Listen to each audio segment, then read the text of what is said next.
మహారాజు తానే సవిధల్లె మారి నిలువెల్లా వెలిగెరా భోగాన్ని విడిచి త్యాగాన్ని వలచి తాపసిగా నిలిచెరా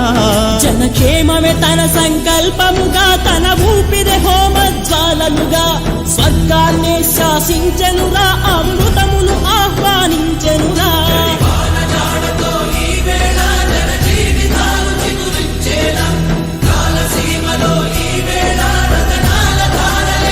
నిలువెల్లా వెలిగెరా భోగాన్ని విడిచి త్యాగాన్ని వలచి తాపసిగా నిలిచెరా జనక్షేమమే తన సంకల్పముగా తన ఊపిరి హోమజ్వాలలుగా స్వర్గాన్ని శాసించెను